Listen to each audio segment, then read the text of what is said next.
Colonel Sarah Mitchell lay in the military hospital, shrapnel fragments in her leg causing excruciating pain. 3 days ago, during her last mission in Afghanistan, she had been caught under enemy fire and forced to make an emergency landing. The explosion's intensity had put her in a 3-day coma, and the metal pieces embedded in her left leg threatened to end her career. "You won't be able to walk for 6 months," said Dr. Harrison, examining the X-ray films. "Your pilot career is unfortunately over, Colonel. The nerve damage is too severe." Sarah buried her head in the hospital pillow and stared at the ceiling. A 15-year pilot career, hundreds of successful missions, countless life-saving operations. Would it all end with one explosion? But just then, a familiar voice rose from the radio the nurse had left behind. "Emergency frequency. Alpha Base, this is Blackhawk 7. Mayday. Mayday. Left engine total failure. Hydraulic system malfunction. Carrying 12 critically wounded soldiers. Need immediate landing site." Sarah's heart raced. That voice. Colonel Marcus Webb. Her former team member, they had flown dozens of dangerous missions together. "Blackhawk 7, this is Alpha Base Control. Nearest safe LZ is 40 nautical miles south. What's your fuel status?" Webb's voice was tense. "Alpha Base, fuel at critical level. Maximum 8 minutes flight time remaining. 40 miles is too far." Sarah sat up in bed, ignoring the pain in her leg. The region's map materialized in her mind. Webb's position, fuel situation, weather conditions. Everything formed a very bad combination. "Nurse!" Sarah called out, almost shouting. "Get me the aviation map of the region now." "Colonel, you're on bed rest. Dr. Harrison, this is life or death. Get the map." The nurse hesitantly brought the navigation charts. Sarah spread the map on her bed, marking Webb's last known position with her injured finger. "Here," she murmured, 10 nautical miles northeast, there's the old Bravo 7 oil exploration platform." The Bravo 7 platform had been abandoned for years. 180 meters above sea level, only 25 meters in diameter. A metal island. Even under normal conditions, it was dangerously small for a Blackhawk. But under these conditions, Sarah attempted to stand up. Her leg was on fire, but adrenaline was suppressing the pain.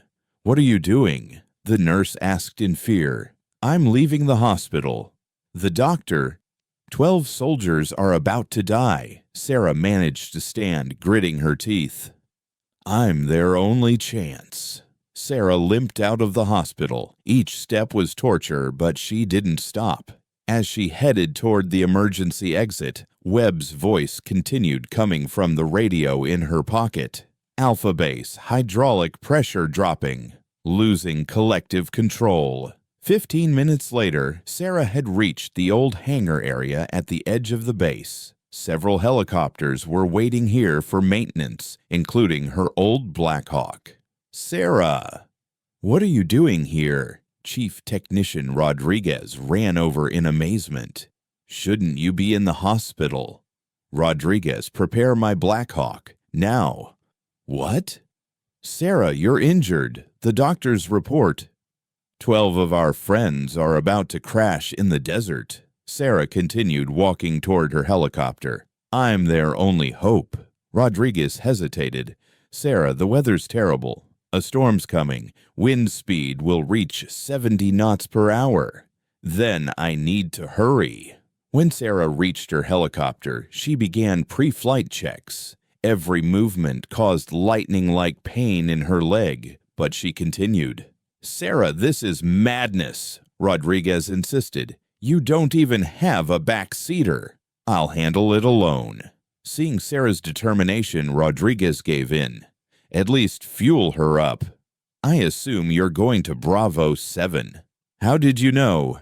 "You've got 15 years in this business. There's no other option." While the helicopter was being prepared, Sarah adjusted the radio frequency. Webb's voice was still coming through, but more tense. Alpha base. Anti-torque control problem. Tail rotor vibration. Sarah picked up the microphone. Marcus, this is Sarah. There is a brief silence on the radio. Sarah, weren't you in the hospital? Right now, I'm your only hope. Give me your coordinates. Sarah, no. You're injured, and the weather. Give me the coordinates, Marcus. Webb provided the coordinates. Sarah marked them on the map and planned her route. Marcus, you know the Bravo 7 oil platform. Go there. The platform. Sarah, that platform is too small for a Blackhawk. Landing is impossible. There's no other option. Go to the platform. I'll wait for you there. Sarah started the rotors. The helicopter began to vibrate, but the engines were running healthy. Rodriguez made final checks while looking at Sarah. Sarah landing on that platform. This has never been done before. Everything has a first time. Sarah raised the collective. The Blackhawk slowly lifted off the ground. The pain in her leg had increased, but she was on duty now. The flight to the platform took 12 minutes. Sarah monitored Webb's situation from the radio every minute. The situation continued to deteriorate. Fuel gauge in red zone, Webb reported. Maximum 3 minutes. Can you see the platform? Affirmative. But Sarah, this is too small. Even normal approach is impossible. When Sarah hovered over the platform, she understood the seriousness of the situation. The platform was indeed very small. Wind was constantly shaking the helicopter. The metal surface was slippery and dangerous. But worse, when Webb's helicopter appeared, she realized how critical the situation was. The Blackhawk's left engine was emitting black smoke, making very irregular sounds. There was visible vibration in the tail rotor. Marcus, listen carefully. Wind direction 270, speed 65 knots. You'll make approach from the east. Sarah, I'm losing control. Collective not responding. Stay calm. Is your hydraulic backup system working? Partially. Sarah moved her helicopter to the east side of the platform. This was a very risky maneuver. 2 helicopters working this close together. Marcus, now listen carefully. I'm going under your approach path. I'll try to stabilize you using my rotor wash. Silence on the radio. Sarah, this is impossible. 2 Heelys this close. There's no other option. Prepare. Sarah took a breath. This maneuver was theoretically possible but had never been attempted in practice. Creating a stabilization system by combining 2 helicopters' rotor wash. Webb's Blackhawk approached swaying. The left engine was now seriously vibrating, metallic sounds coming from the tail rotor. Approach speed too high. Sarah shouted over the radio. I have no control capability. Hydraulics fully failed. Sarah brought her helicopter 20 meters below Webb's. This distance completely violated normal safety protocols. There were only 8 to 10 meters between rotor blades. Steady. I'm below you. The 2 helicopters' rotor wash began to merge. The turbulence was terrible, but an unexpected effect occurred. Webb's swaying began to decrease. This is working, Webb shouted in amazement. Now, slow descent. I'll guide you. Sarah lowered her helicopter millimeter by millimeter. Webb's Blackhawk stabilized above her as if on an invisible elevator. Platform 30 feet below. Prepare for touchdown. Webb's helicopter descended toward the platform. Sarah moved her machine aside at the last moment to avoid rotor collision. Webb's Blackhawk made a hard landing on the platform. The metal surface rang. Sparks flew, but the helicopter stopped. Engine sounds ceased. Touchdown successful. There was disbelief in Webb's voice.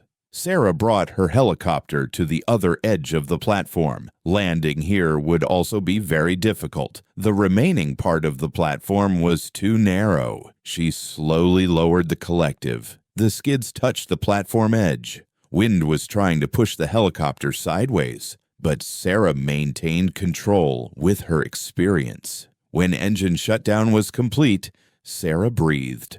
For the first time, she realized how her leg was throbbing. The adrenaline effect was beginning to wear off. Getting out of the helicopter, her leg didn't hold. She almost fell. But Webb had run to her side. "Sarah, I can't believe it. You really did it."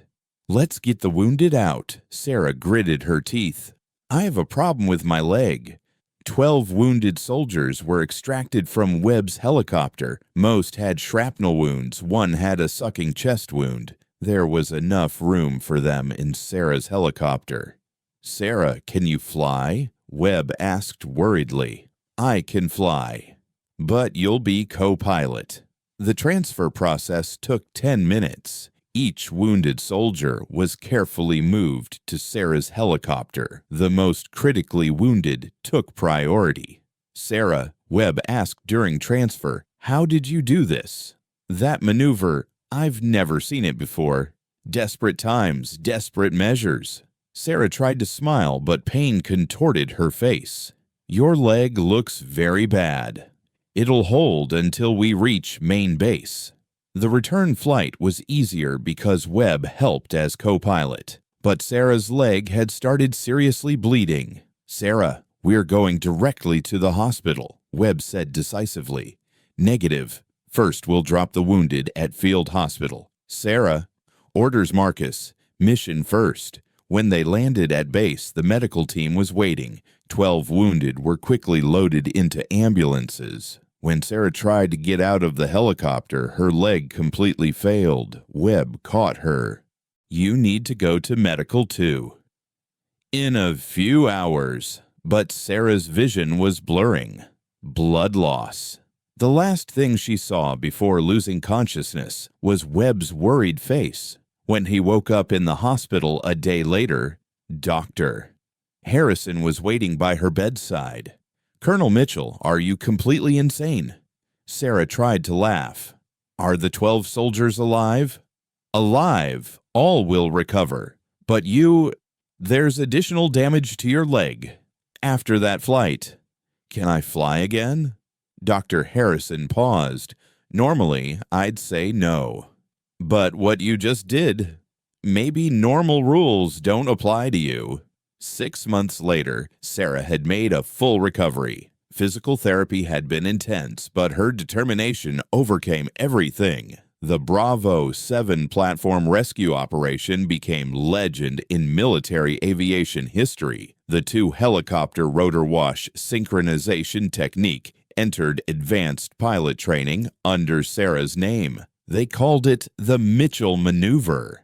At the Medal of Honor ceremony, Sarah still had difficulty standing, but was proud. "Sometimes," said Commander Hayes, "the greatest pilots are those who can fly, even while lying on the ground." Colonel Mitchell showed us that disability is only a limit in your mind. A year later, Sarah was back on full active duty, but she never forgot that night's rescue operation on the platform. Making impossible decisions under impossible conditions, Sarah would tell young pilots during advanced training, is what makes a pilot a pilot. Rules and regulations are important, but saving lives is more important than anything. Every student asked the same question. "Weren't you afraid?" "I was terrified," Sarah would give the honest answer. But learning to control fear is the most important part of pilot training. Webb now worked as an instructor in Sarah's training unit. In every platform rescue simulation, he remembered that night. "Sarah gave me my life back," he would tell other instructors. But more importantly, she showed that impossible is just a word. Rodriguez was now Chief Maintenance Officer. He still kept the Blackhawk Sarah used that night in service. "That helicopter is special," he'd say, patting its engine. "It performed a miracle." Sometimes the greatest heroes are those who get up from hospital beds, and sometimes the impossible thing is just a matter of the right person, right time, and unlimited determination.